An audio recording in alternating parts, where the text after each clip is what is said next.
More champagne, Mom? Julian asked, refilling my glass before I could respond. I smiled hesitantly, nervously glancing at my son and his fiancée. We were celebrating their recent engagement with an intimate family dinner, though an unsettled feeling stirred in my gut.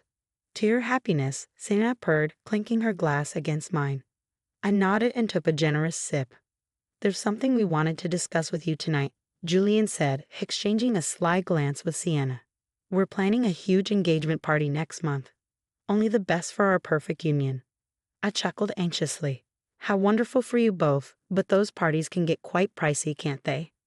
Oh, we're not paying a thing, Sienna said with a wave of her hand. That's going to be your gift to us. I nearly choked on my champagne. I'm sorry. As Julian's mother, it's your duty to pay, Sienna continued. We expect you to contribute at least $25,000. Consider it an investment in your son's future. They couldn't be serious. $25,000 for a party, I said incredulously. Do you have any idea how unreasonable? Don't be ridiculous, Mom, Julian interrupted. You make good money, and you have all the inheritance money from Dad you've been hoarding. My husband's recent death after battling cancer was still an open wound. I recoiled at their callous remarks. That money is my nest egg for retirement, and to pay these expenses without even consulting me first. Sienna rolled her eyes dramatically. Oh, still harping on about being consulted. Get over yourself already. You're the mother of the groom. This is what's expected.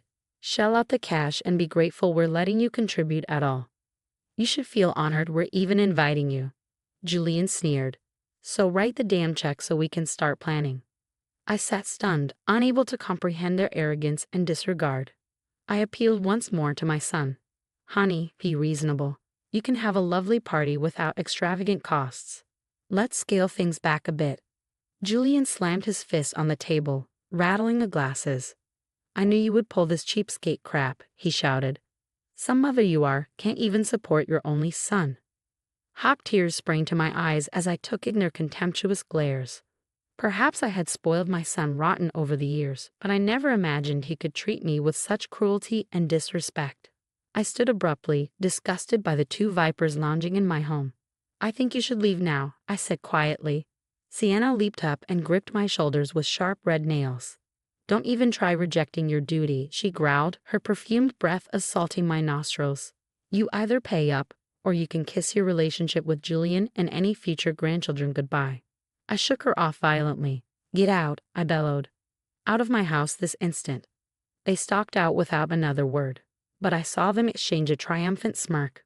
My heart dropped, realizing the engagement celebration I had hoped for would instead deliver nothing but greed, manipulation, and pain. The next evening, tired from a long day at work, but determined to settle the conflict, I prepared a simple pasta dinner, hoping to have an open discussion with Julian. I heard the front door slam and braced myself as loud footsteps echoed down the hall. Something smells good. Julian breezed into the kitchen and headed straight for the wine cabinet. My hopes lifted for a moment, then quickly faded as Sienna clip-clopped in behind him, reeking of heavy perfume. So much for a private chat with my son. To what do I owe the pleasure? I asked dryly, draining the pasta. You're going to love what we have planned, Sienna gushed, ignoring my tone as she rifled through her tacky designer handbag. We met with the wedding coordinator today, and everything is set. All we need is one little thing from you. She flourished a folder stuffed with brochures and invoices. Just sign on the dotted line for the $50,000 wedding package. I froze, a chill running down my spine. $50,000? I gasped. For a single-day celebration, that's outrageous. It's our special day, Julian whined. Don't I deserve the very best? I appealed to his conscience. Son, be reasonable. Let's scale back and have an intimate, meaningful ceremony instead of this circus. Sienna slammed the folder down. You incompetent hag.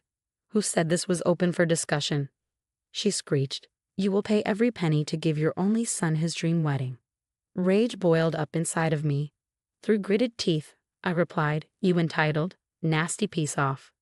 Mom, stop. We all turned in surprise to see my daughter, Harper, standing firmly in the archway. I had been so focused on the confrontation I hadn't even heard her come in. Stay out of this, dyke, Sienna snarled at my heavily tattooed, alternative graphic novelist's daughter. It doesn't concern you. The hell it doesn't, Harper retorted. You don't talk that way to my mother. She crossed the room to stand protectively beside me. Under normal circumstances, I might have bristled at her interference, always trying to be the strong, independent matriarch. But at that moment, her solidarity was a lifeline, and I welcomed it. Julian threw his hands up melodramatically. I asked for one little wedding, and my entire family turns against me. He pointed an accusing finger at his sister. This is all your influence, filling Mom's head with delusions. She owes me this money and her loyalty. Harper folded her arms. Mom owes you nothing but basic respect, which clearly isn't reciprocated. She raised you single-handedly after Dad died, working tirelessly to give you every advantage. And this is how you repay decades of love and generosity, with shameless exploitation.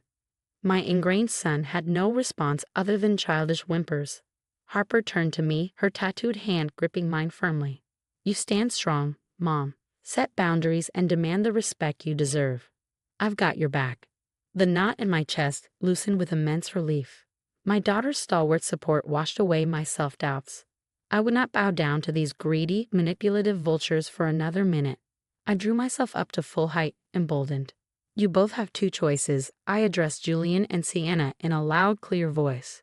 Treat me and my daughter with basic decency, or get the hell out of our lives. Sienna opened her mouth, no doubt to spew more bile. But she caught Harper's murderous glare, thought better of it, and dragged a whimpering Julian out by his ear instead. I squeezed Harper's hand, my eyes brimming with grateful tears. However did I get so lucky to have a daughter like you? She smiled crookedly, just being a chip off the old block. Now let's dish up that pasta and plot our next move. These asshats don't know who they're messing with. The next week crawled by in intense uncertainty. My phone buzzed incessantly with demanding texts and voicemails from Julian, raging when I didn't immediately call him back. I started screening my calls, not having the energy to deal with his abusive diatribes. When Saturday afternoon came, I decided to treat myself to a manicure to lift my spirits.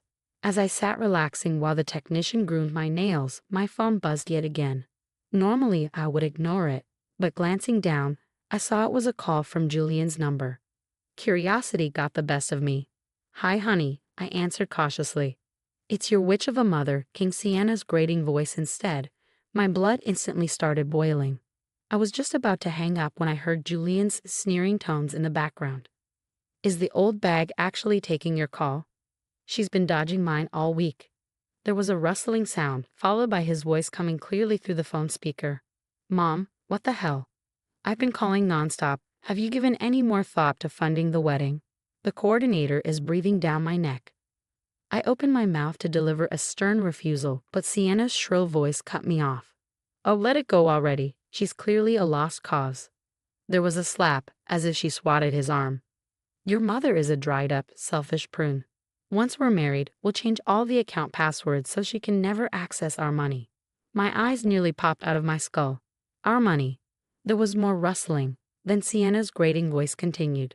Why are we even still inviting her to the wedding? She'll just show up wearing some raggedy outfit from the clearance rack at TJ Maxx. Their raucous laughter boiled my blood, but worse was Julian's reply. Right? God, and you know she's going to be all whiny about contributing to our future, as if that puny life insurance payout could compare to what I make in a month. The hair on my neck bristled with outrage.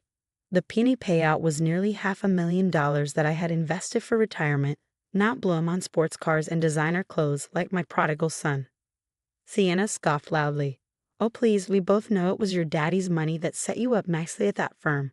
Your mother couldn't manage an allowance without a man's help. Hell yes to that, Julian cackled.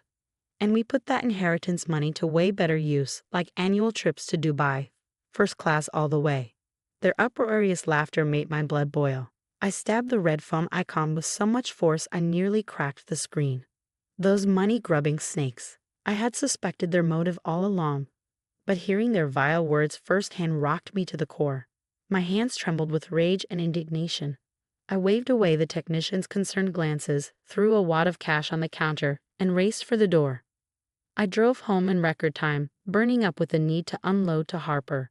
Thankfully, she was already there waiting, her motorcycle parked haphazardly on the driveway.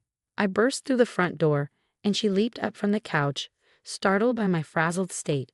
The story came pouring out in an enraged torrent. Harper's green eyes blazed. "Those conniving ___," she yelled.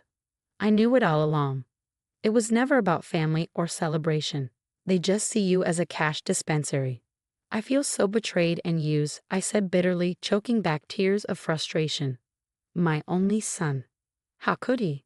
Harper gripped my shoulders, her piercing gaze meeting mine. "Mom, listen to me. We need to gather evidence and expose these cockroaches for who they really are." Her fist hit her palm with a decisive whack. "Contact the wedding coordinator. Get documentation of everything they arranged without your consent. I'll dig into Sienna's background too. I guarantee her family is loaded despite those snake oil tears. We're going to shut this whole circus down." Hope and courage surged up in me again. My wonderful daughter was right. The time had come to take control and fight back. I pulled her in for a fierce hug, more grateful than ever for her integrity and strength. "Let's go nail their greedy asses to the wall." Over the next 2 weeks, Harper and I gathered reams of evidence exposing Julian and Sienna's deceit. Harper uncovered that Sienna came from an extremely affluent family who were fully capable of funding their daughter's lavish tastes. Get this, Harper had uncovered on LinkedIn. Her father owns a huge real estate investment firm. He could easily foot the bill for this circus wedding. Meanwhile, I obtained financial records from the wedding coordinator showing the exorbitant expenses Julian and Sienna were trying to rack up on my dime. $75,000 and counting. "We have everything we need to confront these swindlers," Harper declared, spreading paperwork across the dining table before us. "Let's invite them over to review wedding plans and then drop the hammer on them." Her green eyes glinted with determination. So I extended the bait, luring them over under the pretense of financing, reconciliation, and celebration details. The bait was taken instantly. Right on time, the doorbell screeched urgently. Before I could even answer, Julian and Sienna blew in, reeking as usual of arrogance and channel number 5. "Where's my check then?" Julian demanded right off the bat. Subtlety had never been his strong suit. Sienna elbowed him sharply, then plastered on a syrupy smile. "Yes, do tell us the good news," she trilled. "We have so many decisions to finalize for our big day." I gestured for them to take a seat. Under the table, Harper silently slid me the thick manila envelope containing the damning evidence. My heart pounded, but resolve hardened my nerves. I folded my hands tightly on the table. "Before we discuss any further arrangements, I have a few concerns to address." I removed the paperwork from the envelope and fanned it out in front of me. According to the wedding coordinator, current expenses total $75,000. Care to explain? Sienna scoffed loudly. "It's the wedding of the century. What do you expect?" "I expect honest communication around finances and shared responsibility," I replied evenly. "For example, why don't Sienna's clearly wealthy parents contribute their fair share? After all, I pulled out a copy of her dad's business profile with a net worth in the tens of millions. They could easily afford this." Sienna blanched. Julian sputtered angrily. "Leave Sienna's family out of this. My wedding, my financial support," he turned to point a finger at me. "And you're my mother, so cut the check." Having expected denial, I calmly slid over the pile of invoices and contracts. "Actually, these documents prove otherwise. They have my forged signature authorizing non-refundable down payments totaling $155,000 so far. Care to explain that?" Sienna gasped dramatically. "Are you accusing us of fraud?" From beside me, Harper suddenly slammed down an authoritative fist. "Damn straight she is." My daughter's unexpected bellows stunned them into momentary silence.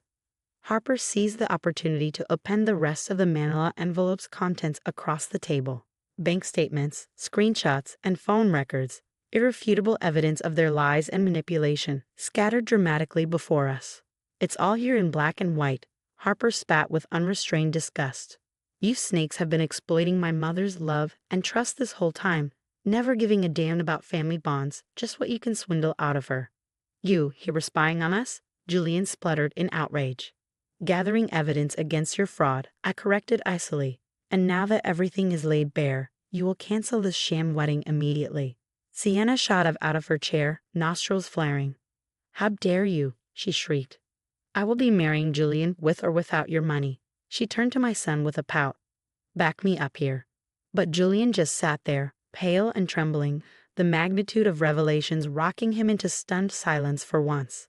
The confrontation had rendered him speechless. Sienna rolled her eyes in disgust. You spineless mama's boy. Forget it. She snatched her tacky designer handbag and stormed out, pausing in the doorway to deliver one final venomous glare. You'll regret this, she hissed at me. We won't forget. Then she flounced away in a cloud of Chanel. I stared evenly back at my shaken son. Nor will we, I said quietly. Now leave. He scrambled up hurriedly, but just before exiting, he mumbled a soft but clear threat. I'll make you pay for this. The day I had been dreading arrived. Julian and Sienna's lavish wedding. I had hoped her confrontation would be the end of it, but these stubborn snakes pursued their farce nuptials anyway, blowing through even more of the retirement money I had entrusted to Julian's accounts. So here I sat, an unwilling participant in their twisted matrimonial circus. All around me, intoxicated guests gambled under ostentatious floral arrangements that cost more than my first car. The crowning glory was an 8-tier fondant cake dripping with handcrafted sugar flowers.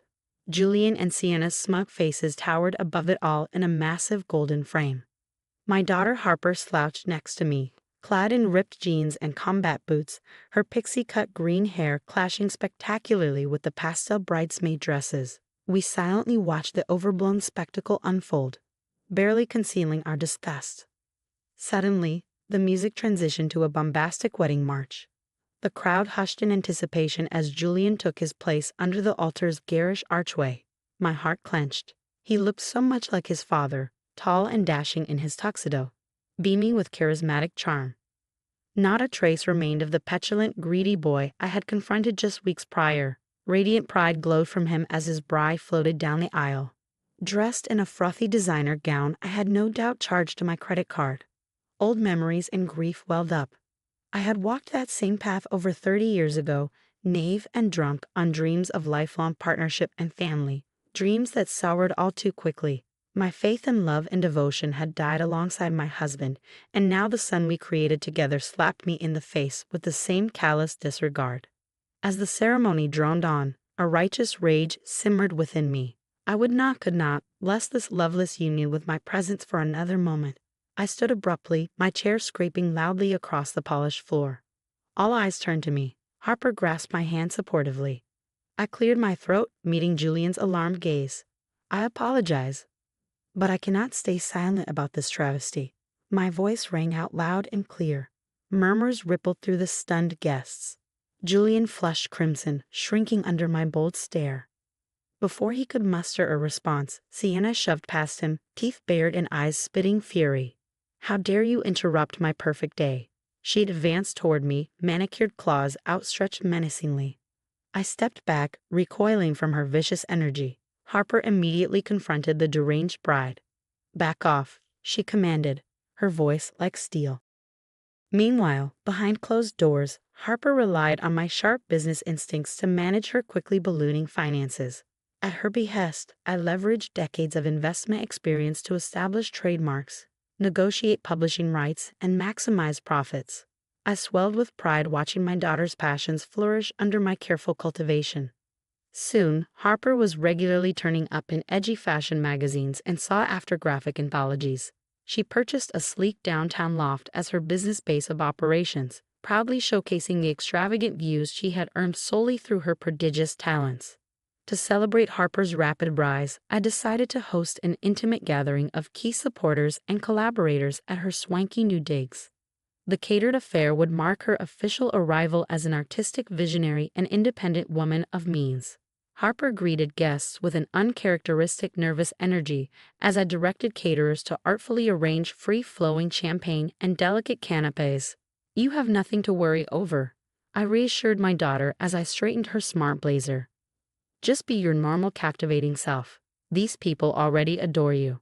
Soon the loft overflowed with Harper's avant-garde inner circle. Daring writers, leading publishers, edgy photographers, and even some A-list names from Harper's celebrity clientele. They all made appearances to toast their favorite tattoo visionary.